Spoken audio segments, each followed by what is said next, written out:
He's a good boy. Very recently, my childhood dog Bruno passed away. He was 14 years old, and I had known him since the very day he was born, down into the back of a sofa. And needless to say, his loss affected both me and my spouse greatly, filling our minds with both anger and despair. It might seem strange to some, but Bruno was a part of the family. His absence has left a wound, one that will heal and scar, leaving a residual dull pain that will fade over time, until only the good memories remain. And there are so many good memories. The holidays and days out we went on together, the delight on his face every time I made a roast chicken, the comfort and cuddles he would give us when we were upset or distressed. He even attended our wedding as the ring bearer. So many good memories to take comfort in. But somewhat unfortunately for the Mormons who decided to visit me the day after he passed, the wound was still raw and bloody.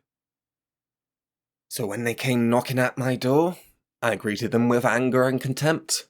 I greeted their arrival with a perverse joy.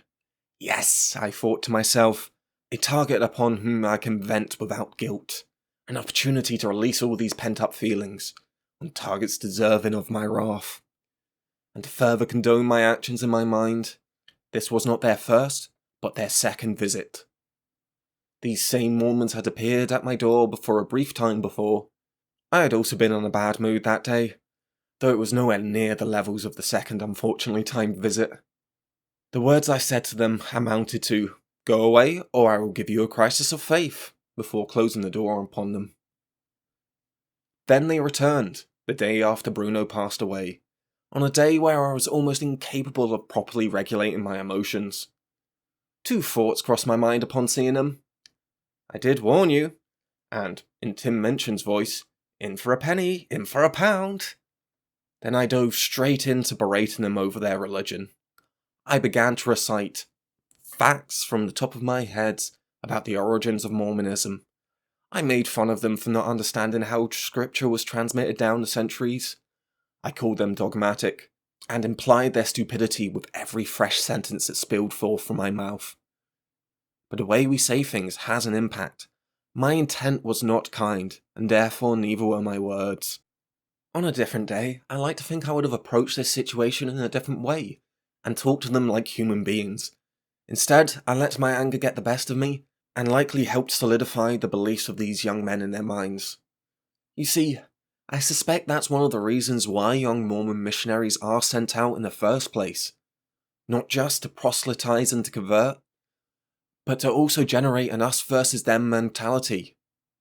From people like me, shouting at them and unleashing their anger upon them. An othering that can shelter them in their beliefs. An othering I played a part of. And I'm gonna be honest, I'm deeply ashamed of this action. Even though it could very well be argued from my point of view that their religion has been full of prejudice from the very beginning, that it had been built on often racist, homophobic and misogynistic beliefs. However, this does not mean that they are all automatically homophobic, racist misogynists. It does not mean that I should repeat the mistakes for which I would condemn them. I think it could very well be argued that their mistaken beliefs are far more likely to cause harm to those around them than mine. For example, their insistence that the entirety of the US was colonized a few thousand years ago by the 12 tribes of Israel, or that a darker skin color was a curse from God to mark the sins of your ancestors, which is a really fucked up belief to have, one that is thankfully less and less popular in the Mormon church these days. I imagine there are many Mormons who abhor these aspects of their church's history, who actively strive to change their church for the better. People are often nuanced with contrary and contradictory beliefs. It is not my place to choose for them, but in that moment, I made it my place, to take their choices away, to tell them what to think, instead of trying to show them how to think for themselves. Which in and itself still comes across as quite condescending. But why am I once again telling you of my faults and follies? Apart from a desire to put a video out, that is. It's to highlight how important emotional regulation is in our capacity to make choices. We all like to think of ourselves as rational, intelligent beings, or even emotionally intelligent beings. Ones who are able to weigh the pros and cons of a situation. Beings capable of taking numerous factors into account to do the right thing according to whatever moral standards we hold to. But the truth is, our emotional state not only affects our ability to follow these moral standards, but often has a direct effect on what these standards are in the first place. And if you wish for consistency and rationality, well, you must take this into account. Not that that's necessarily a good goal to have, depending on your point of view. No matter the case, we will all continue to make mistakes. To take into account my own irrationality and emotional state is something I strive to do personally, but it's hard, and it certainly isn't something I consistently achieve. Far from it. I will try to learn from this mistake, even if in my mind it was a very understandable one to make. I had, after all, just lost a furry member of the family. What I wish I had done, and what I hope I will do in the future, is that I had welcomed them in with kindness, and given them the opportunity to show kindness in return, that I had invited them into my home, offered them cups of tea, and chatted to them like they were human beings, which they will always be, no matter how strongly I disagree with them. Now, this wouldn't have guaranteed a pleasant chat about theology and philosophy. They could very well have freaked out at all the pride flags scattered throughout the living room. Who knows?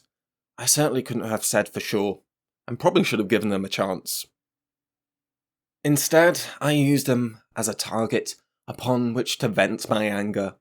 Instead, I ignored 2 phone calls from my tearful spouse, seeking support in this time of great grief. It was after ignoring the second call that I finally came somewhat to my senses, bid the increasingly annoyed Mormons good day, and picked up my phone to provide the support my spouse needed.